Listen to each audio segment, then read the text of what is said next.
Hi, this is Aspasia Sterling. I'm a media and communication critic with a soft spot for irony and a taste for the absurdities of public speech. The ancients called it rhetoric.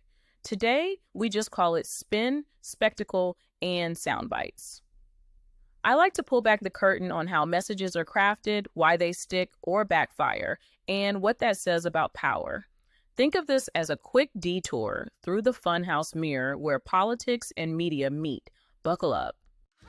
I'm Aspasia, spins my thing. Spectacle, sound bites, and media bling. On YouTube, the rules are simple. Be louder, bolder, funnier, or at least angrier than the next guy.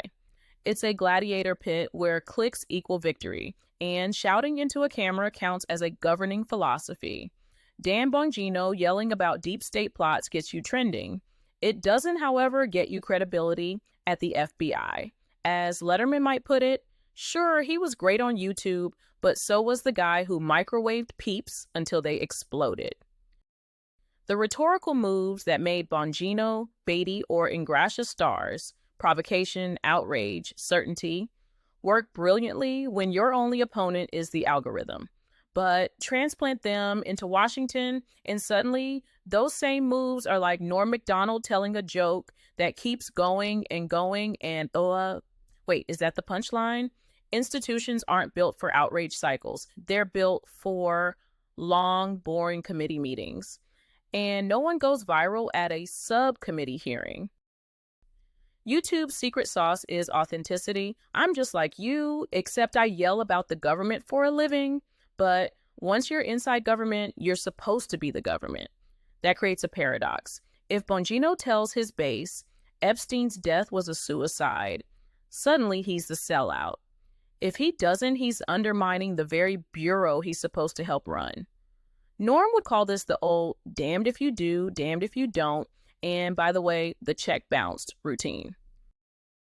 In Trump's Washington, media clout can be traded like poker chips. You've got 1 million followers, you've earned a seat at the table.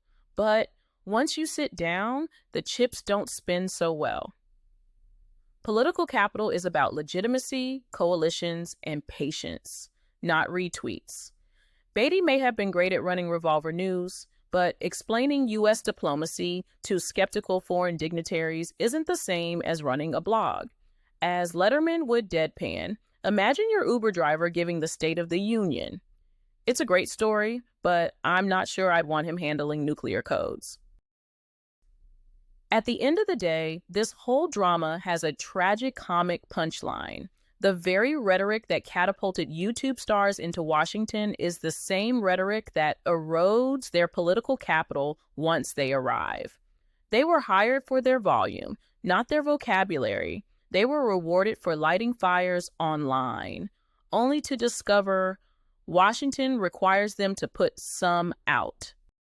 So yes, media creates political capital, but like a Norm Macdonald joke, it works best when you don't take it too seriously.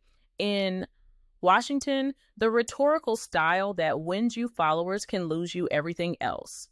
And that's the gag. The new kings of viral politics find out the hard way that going viral isn't the same as governing.